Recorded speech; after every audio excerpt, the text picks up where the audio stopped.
Sou tão precioso para Deus, que Ele deu o seu Filho para morrer na cruz por mim.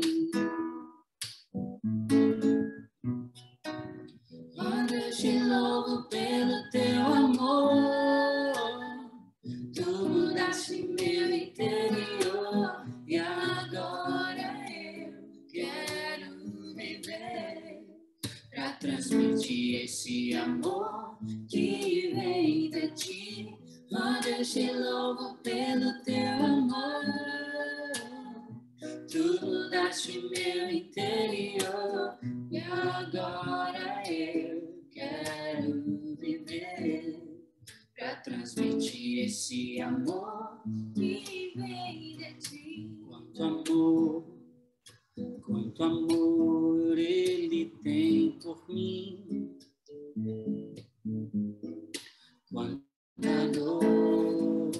Quanta dor sofreu por mim por amor. A razão de tão grande amor foi mostrar que a minha vida tem valor. Sou tão precioso para Deus, que Ele deu o seu Filho para morrer na cruz por mim. Oh, Deus, te louvo pelo teu amor. Tu mudaste meu interior e agora eu quero viver para transmitir esse amor que vem de ti. Oh, Deus, te louvo pelo teu amor. Tu mudaste meu interior e agora eu quero viver para transmitir esse amor que vem de ti. Essa semana é uma semana de Páscoa. É uma semana, pela segunda vez e há 2 anos que a gente comemora a Páscoa desse jeito, nos vendo por aqui. Há 2 anos que a gente mistura Páscoa com um tempo de encontro na internet. E como sempre, a Páscoa nossa vem muito misturada, né? Nossa Páscoa vem misturada, por exemplo, com coelho. A pessoa que faz nossos banners no Projeto Sinal me mandou a imagem do Feliz Páscoa com um coelhinho de lado. Aí eu disse, tá ótimo, só tira esse coelho daí. Porque nossas Páscoas vêm sempre misturada com coelho, com ovo, com chocolate, com peixe, camarão, não come carne, vinho. É uma confusão a nossa Páscoa. E esse ano, como sempre, e agora com o advento de WhatsApp, a gente acorda de manhã, cara, de segunda a domingo. É uma enxurrada de imagens, de flyers, de banners, de desenho, de coelhinho, de ovo. Aí você lê 10 ovos, 5 coelhos, 10 Jesus. É uma misturada de imagens que você recebe na Páscoa. Esse ano eu resolvi ler todos eles. Nem sempre eu tenho essa paciência, não. Aí fui ler. Eu fui ler e fui analisar. E fui percebendo como Jesus nosso se transformou no meio de toda essa misturada. Como Jesus foi se transformando e hoje ele é um amuleto. Jesus, para um país de cultura judaica cristã, Jesus é um amuleto. Jesus é como se fosse um santinho. É uma imagem. Eu vi algumas mensagens que absolutamente têm nada a ver com Jesus. Mas tem frases citando Jesus. E pior, tem frases absurdas. Quase que entre aspas, dizendo que foi Jesus que disse aquilo. Por isso que hoje eu queria me debruçar em Atos 19. Atos 19 é um texto que me traz muito impacto. A partir do versículo 21. A gente não vai ser exaustivo nele, pelo tempo, já são 7h20. Mas eu fico impressionado com esse texto, porque é uma visita, primeiro, é uma visita de Paulo a Éfeso. Paulo está em Éfeso. E Paulo, ele está em Éfeso, e chega um momento onde ele diz o seguinte, na verdade, Lucas contando, cumpridas essas coisas, Paulo resolveu no seu espírito, no seu íntimo, estou no versículo 21, tá? No seu íntimo, ir para Jerusalém. Lá dentro ele decidiu, vou para Jerusalém. Vou passar pela Macedônia, vou passar pela Caia, e considerou, depois de haver estado ali, eu vou para Roma. Enviou a Macedônia 2 daqueles que lhe ministravam, que ajudavam ele, Erasto e Timóteo. E ficou mais tempo ali na Ásia, em Éfeso. É quando acontece o que eu vou conversar hoje, versículo 23. Por esse tempo que ele ficou na Ásia, nesse tempo que ele ficou na Ásia, houve grande alvoroço. Eu acho lindo essa parte que diz grande alvoroço acerca do caminho. Eu acho bonito quando cita isso. Eu não sei porquê, mas eu acho bonito isso. Paulo era conhecido como aquele que estava no caminho. E o alvoroço ele explica por quê, Lucas. Pois um ourives, chamado Demétrio, que fazia de prata nichos de Diana. Diana era uma deusa. Diana ou Ártemis, tem alguns nomes para ela. É a deusa da fertilidade. E que dava muito lucro aos artífices. Ou seja, a deusa Diana, detalhe é que era uma deusa que havia uma crença de que havia caído do céu a imagem dela, vindo do céu. E tudo que foi criado em volta dessa deusa dava muito lucro, dava muito dinheiro, dava muito recurso. Convocando juntamente com outros da mesma profissão, Demétrio disse o seguinte: senhores, vocês sabem que deste ofício vem nossa prosperidade. Vocês estão vendo e vocês estão ouvindo que não só em Éfeso, mas em toda a Ásia, esse Paulo está persuadindo, desencaminhando muita gente, afirmando, olha o problema dele, afirmando não serem deuses os que são feitos por mãos humanas. O grande problema de Demétrio com Paulo era esse. A mensagem que Paulo dizia é: deuses não são deuses os que são feitos por mãos humanas. Não somente com isso há o perigo da nossa profissão cair em descrédito, como também, olha bem, olha o que ele diz, o próprio templo da grande deusa Diana ser estimado em nada, e ser mesmo destruída a majestade daquela que toda a Ásia e o mundo adoram. Ouvindo isso, encheram-se de furor e clamavam: grande é a Diana dos Efésios. Começaram a gritar. A cidade foi tomada de confusão. Todos arremeteram para o teatro, juntos, arrebatando os macedônios, Gaio e Aristarcos, que eram companheiros de Paulo, levaram eles juntos. Querendo este apresentar-se ao povo, Paulo quis se apresentar, os discípulos não permitiram, a confusão foi geral. Também as iarcas, que eram amigos de Paulo, mandaram rogar-lhe que não se arriscasse indo ao teatro.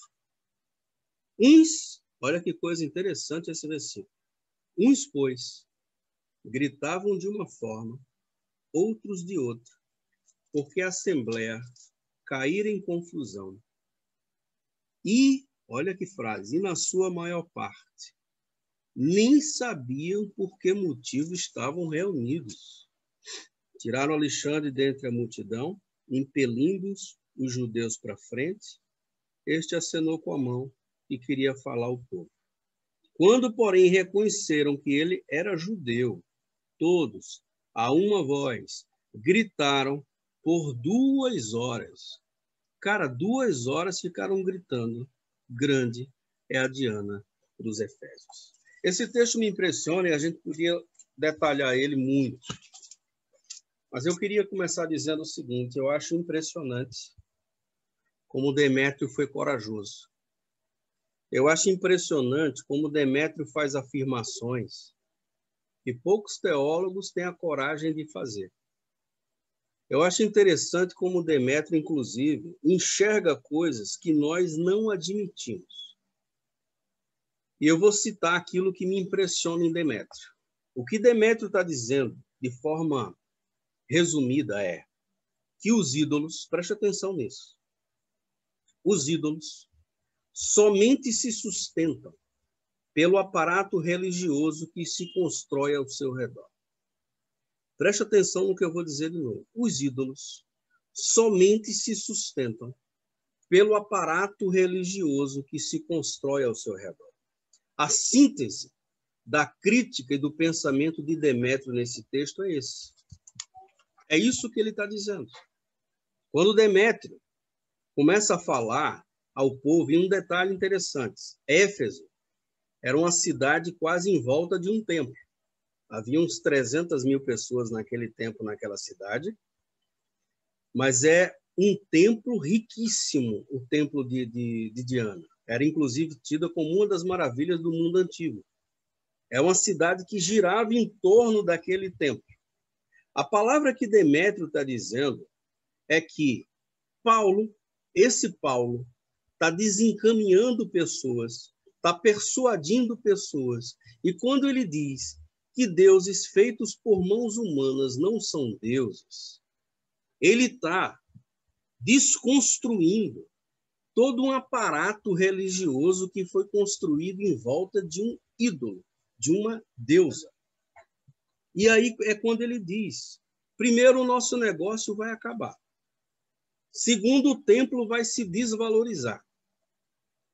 E terceiro e mais sério, a gente corre um grande risco da deusa Diana ser destituída da sua majestade. A majestade dela vai ser destruída.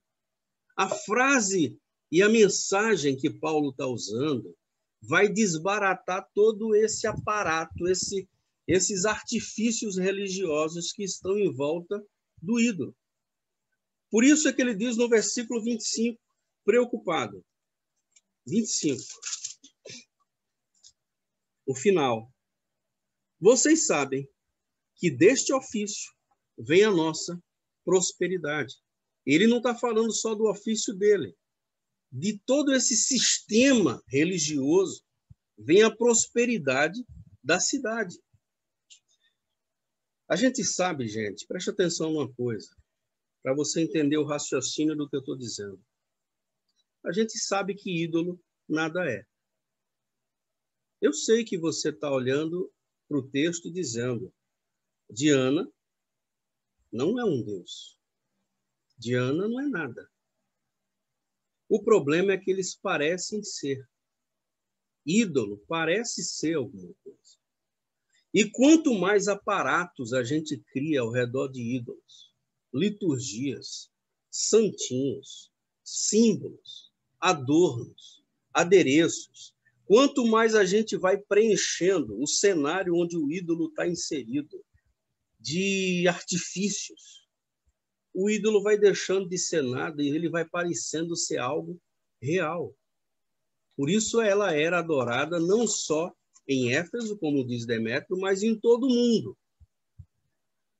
O que a gente vê nesse texto não é nada diferente daquilo que a gente vê, por exemplo, aí na terra de Cícero e André, lá em Juazeiro do Norte. Não é nada diferente daquilo que a gente vê no Vaticano. Juazeiro não é do nada Norte. diferente. Juazeiro do Norte, né? É. Desculpa. Não é nada diferente de qualquer lugar que a gente vê onde há um excesso de religiosidade em torno de ídolos. Qualquer lugar que tem um templo como central para a sua fé. Qualquer lugar que precise ter aparatos religiosos construídos para movimentar pessoas em torno do ídolo. Olha para esse cenário que a gente está lendo e vê que há familiaridade, semelhança. Se você desmancha templo nesses locais, se você desfaz, por exemplo, todo o corpo de sacerdotes, se você fecha os templos, se você para de vender aparatos sobre os ídolos, camisa, marca-texto, caderninho com a foto, se você para de movimentar todo o comércio em volta do ídolo, o ídolo cai. Porque o que Demétrio entendeu, gente, é que, vou repetir, os ídolos somente se sustentam pelo aparato religioso que a gente constrói ao redor dele. Se você manda o aparato religioso embora, o ídolo vai se esvaziando, vai desaparecendo. Porque, na verdade, o ídolo não é nada. O ídolo não é nada, o ídolo não é real. O que é real é aquilo que a gente constrói em volta dele, em volta do ídolo.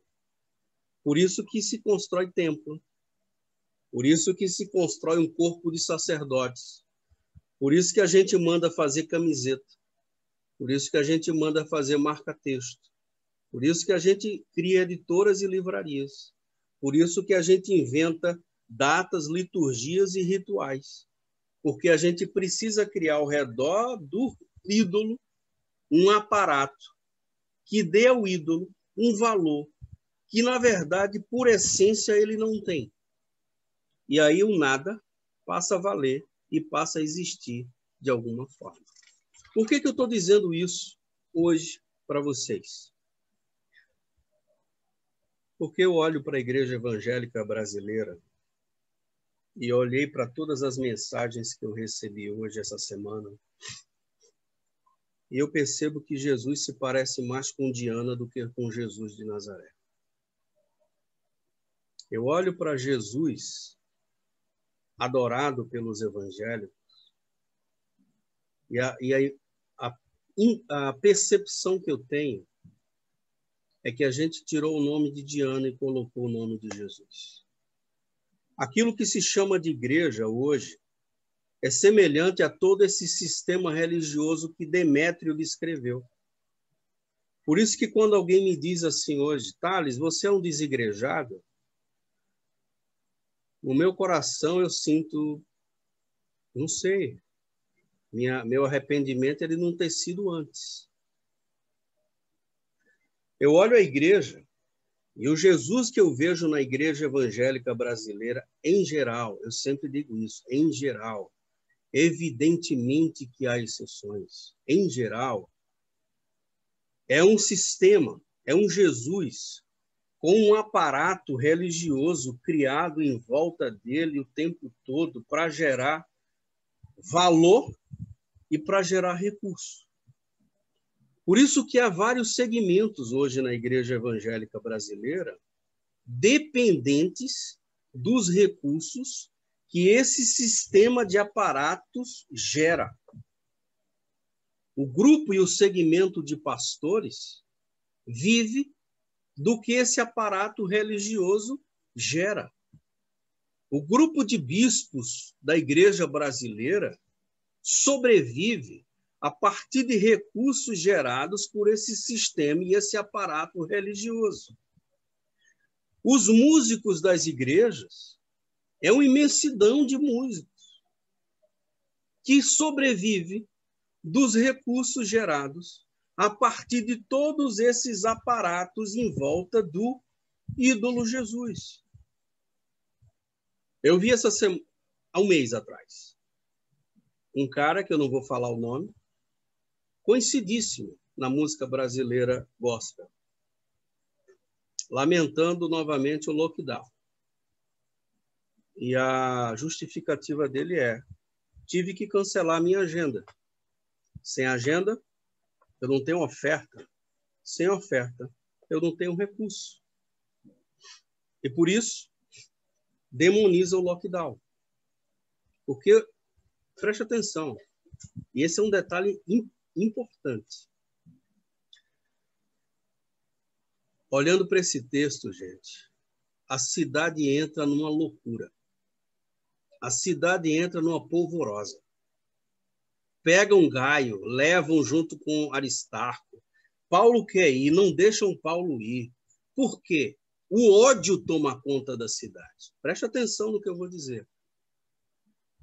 Qualquer pessoa que ameace desbaratar e desconstruir esse aparato criado em torno de um ídolo, esse cara precisa ser odiado, precisa ser demonizado.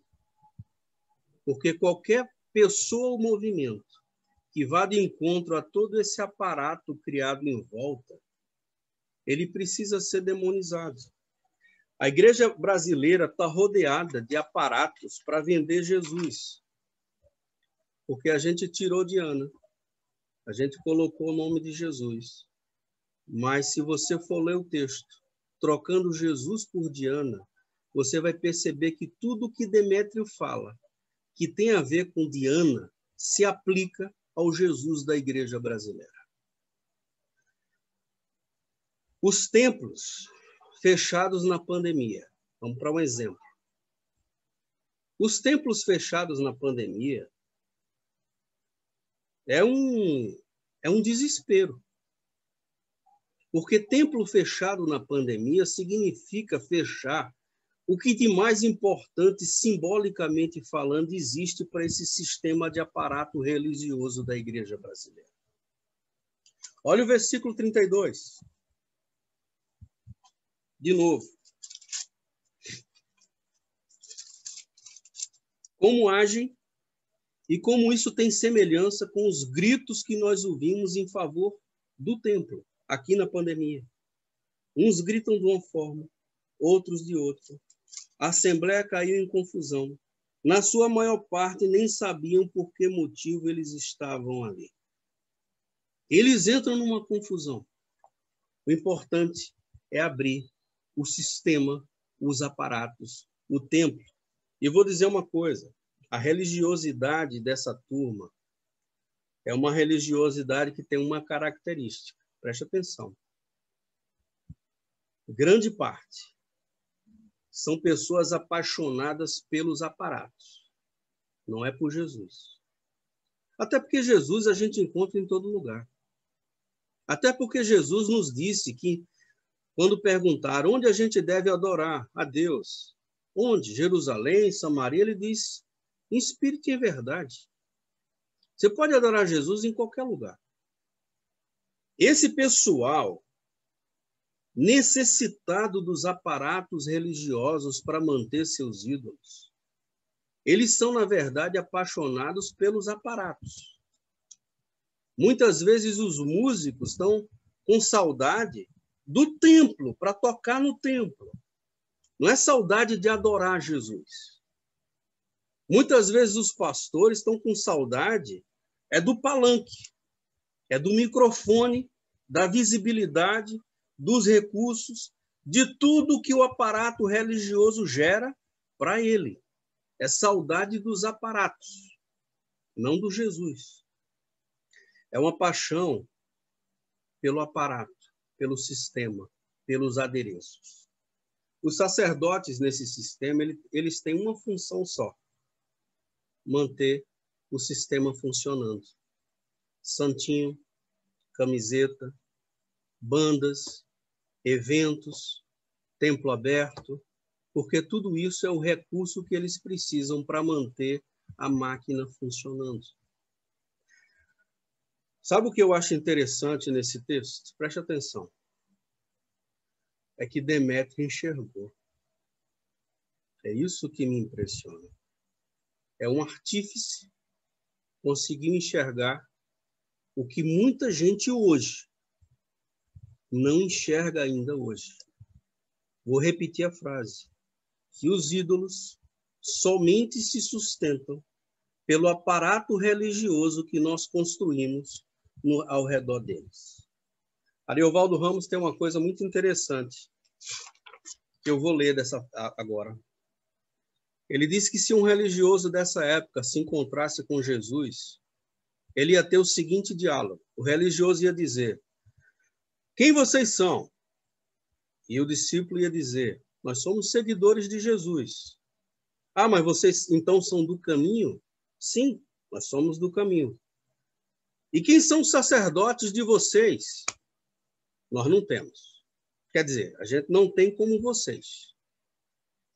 E como é que são os nossos? Ah, os de vocês são sacerdotes com autoridade acima do povo. Então vocês não têm? Não, nós não temos dessa forma. Por quê? Vocês não concordam com a autoridade? Não, nós estamos falando de autoridades religiosas, sacerdotes. Isso nós não temos. Afinal de contas, vocês têm sacerdote ou não? Temos. Tem ou não? Temos. Mas não como vocês. Porque para a gente, todo mundo que segue o caminho é um sacerdote. Todos. Então nós temos, mas é diferente de vocês.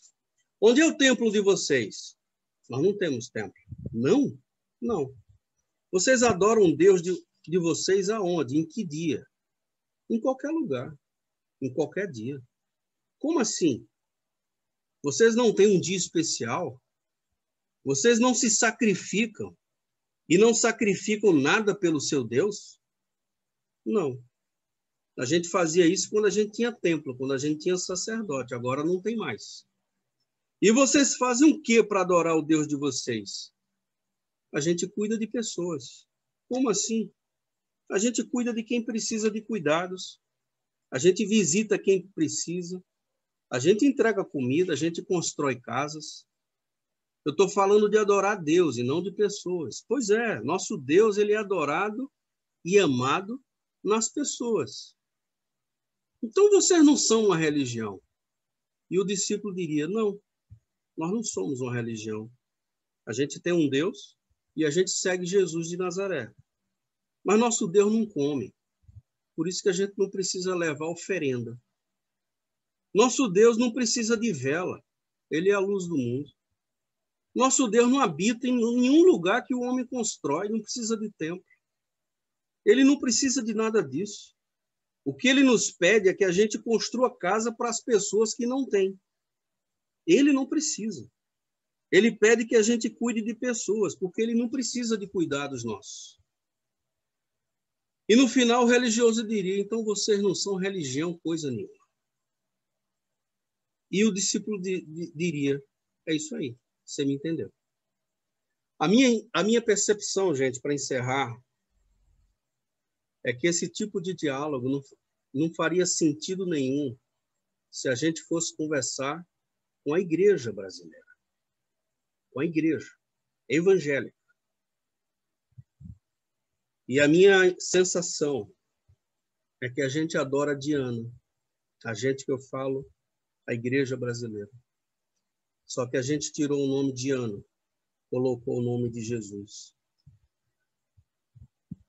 E a minha esperança, agora eu falo ao sinal do reino, é que a gente consiga ressuscitar esse Jesus. E que a gente consiga crucificar esse ídolo Jesus. Porque, no fim das contas, a gente transformou Jesus em um ídolo. A gente precisa criar um sistema pesado de aparato religioso ao redor de Jesus, porque, no fundo, Jesus já nem é real mais para a igreja. Então, a gente precisa ter templo. A gente precisa ter camiseta com o nome Jesus. A gente precisa vender CD. A gente precisa ter corpo de sacerdotes. A gente precisa ter banda. A gente precisa ter tudo isso ao redor. Porque quando a pandemia tirou tudo isso, disseram o quê? Perseguição religiosa. Como assim? Isso é aparato. Isso é adereço. A gente pode Eu, Rose e as meninas, a gente pode adorar a Deus aqui. Com o som ligado e alto. Ninguém vai nos incomodar. Não há perseguição. O que foi necessário foi fechar os aparatos religiosos. E o fechamento denunciou que nós temos como ídolo Jesus. Jesus não é mais Jesus de Nazaré. É o ídolo Jesus. Igual o santinho que você manda na Páscoa e você recebe as frases como várias que eu recebi. E se Jesus estiver na minha casa, a Covid nem entra. Santinho, milagreiro, milagreiro. Para encerrar, eu gosto muito de um versículo, porque aí pode ficar na cabeça da gente. Thales, e Jesus é o que para a gente, então? O que a gente faz agora? Eu gosto do que Pedro disse a gente em 1 Pedro 12, 21. Depois você lê. Quem quiser abrir agora, abre. Mas Pedro disse assim: porquanto vocês foram chamados para isso, pois Cristo sofreu em vosso lugar. E ele termina dizendo: deixando-vos exemplo para seguirdes seus passos. Jesus para a gente não é um ídolo, gente. Não é alguém que precisa de defesa. Não é um ídolo que precisa de aparatos. Não é um ídolo que precisa de casa para morar. Não é um ídolo que precisa de um corpo sacerdotal para representá-lo aqui na terra. E você pergunta, e ele é quem, Thales? Ele disse a gente, ele é amor e justiça. E ele nos pediu uma coisa só: segue amando, e segue denunciando e defendendo a justiça do reino de Deus. E como é que a gente faz isso? Dom Robson Cavalcante nos disse, já falecido. Robson tem uma frase que ele diz: a missão da igreja é manifestar aqui e agora a maior densidade possível do reino de Deus. A missão da igreja é manifestar sinais, aqui e agora, da maior densidade possível que pode existir do reino de Deus. Jesus nos pediu uma coisa. Jesus não pediu a gente para viver encastelado em templo. Jesus não pediu a gente para criar aparato. A gente que inventou de criar editora. A gente que inventou de criar livraria evangélica. A gente que inventou de criar grife gospel. A gente que inventou os aparatos religiosos. Nós inventamos. O que Jesus pediu foi o que ele fez. Por isso que Pedro diz, para seguirdes os seus passos.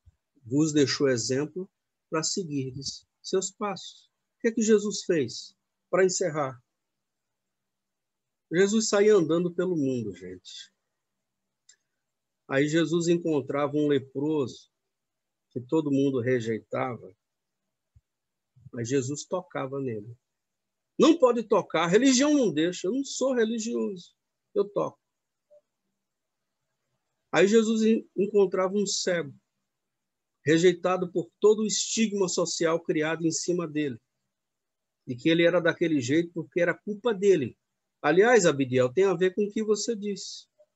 Pobre é assim porque ele escolheu. Culpa dele. O Itza está assim, a culpa é dela. A gente pode dar uma ajudinha, porque a gente é bonzinho, mas a culpa é dela.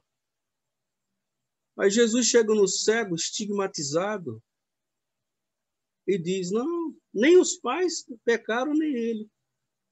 Eu vou curar. Aí Jesus jantava com um ladrão, Zaqueu. Zaqueu, vou comer na tua casa, desce daí. O que é que tá fazendo aí em cima, cara? Vou comer na sua casa. Não precisa me ver da árvore, não. Eu como com você. Vamos tomar café. E ia com ele. E libertava quem estava preso.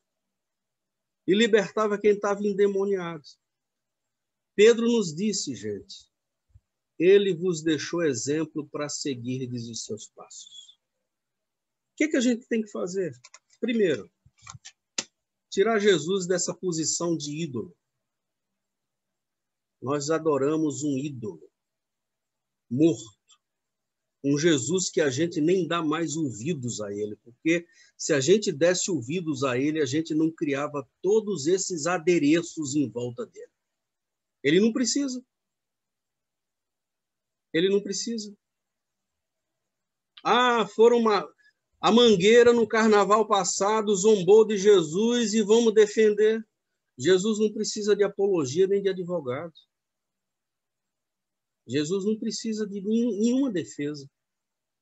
Ele não é um ídolo. Ele é real. Ídolo é que é nada. E a gente precisa criar tudo em volta para que ele seja alguma coisa. Nós somos discípulos de Jesus. E para encerrar, eu quero dizer, primeiro eu vou citar Pedro de novo, deixando-vos exemplo para seguir de seus passos. A minha esperança, gente, é que a gente mergulhe de novo na vida de Jesus, sedentos, lendo como quem está redescobrindo o que Jesus fez e quem ele é. Segundo, que a gente entenda que discipulado não se faz em carteiras escolares. Newton disse uma coisa muito interessante numa reunião essa semana. O problema nosso é que o modelo nosso na igreja é o modelo escolar, onde professores ensinam teoricamente aos alunos. Discipulado não se faz assim. Discipulado se faz vivendo, entrando no drama das pessoas, pisando no chão que Jesus pisaria se ele estivesse aqui discipulando pessoas, olhando para as pessoas que Jesus olharia se ele estivesse aqui nos discipulando. Para onde Jesus me levaria hoje se ele estivesse no Brasil, no meio de uma pandemia, em 2021? Em que solo ele ia pisar? Com que pessoas ele ia olhar? Desculpa não trazer uma mensagem de Páscoa daquelas de Jesus ressuscitou, aleluia. É que a minha esperança é que a gente crucifique esse Jesus, esse ídolo, e que a gente ressuscite Jesus de Nazaré. Jesus de Nazaré. Aquele que quando desceu do céu,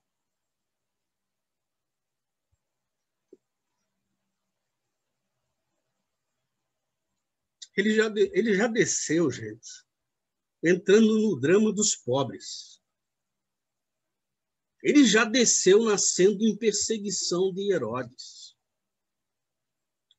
Ele já desceu entrando na família mais pobre. Foi morar na Intrapulso. Foi morar na Nazaré. Foi morar na comunidade Fazendinha, que a gente foi ontem. Ele não foi morar em Roma. Ele não foi viver em palácio. O que fizeram do evangelho? O que fizeram com isso? Jesus passa a vida toda em Nazaré. Quando começa o ministério, ele passa o ministério essencialmente com os mais vulneráveis, os pobres, os perseguidos, mas não abandona os religiosos, come com eles, senta com eles, explica a eles. É crucificado. Olha o que a gente se tornou essa mensagem. Uma vida inteira dedicada a mergulhar no drama da humanidade, nas tragédias. A gente fez uma... Eu vou usar outra expressão, não a que eu pensei. A gente transformou tudo num aparato para gerar recursos e para manter o ídolo funcionando. Porque a gente se apaixonou pelos aparatos religiosos em volta do ídolo. Que Deus nos ajude. A gente tem um caminho de discipulado, que a gente olha para Jesus e a gente quer seguir os passos de Jesus. De Jesus. É isso. Eu me lanço ao aos teus braços, onde encontro teu refúgio.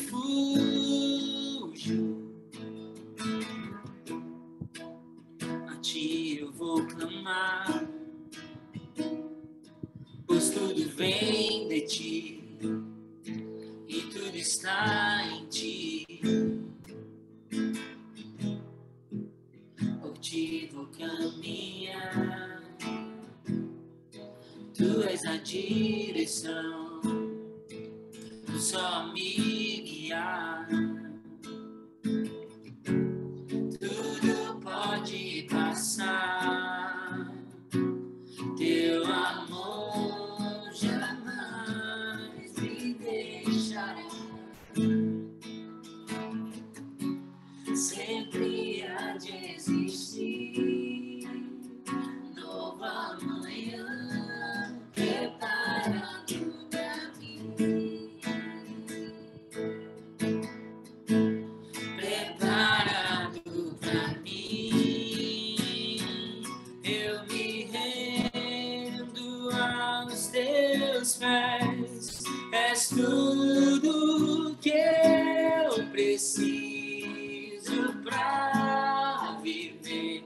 Eu me lanço aos teus braços, onde encontro meu refúgio, Jesus.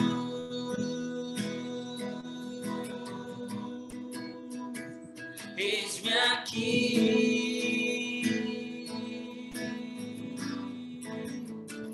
Jesus.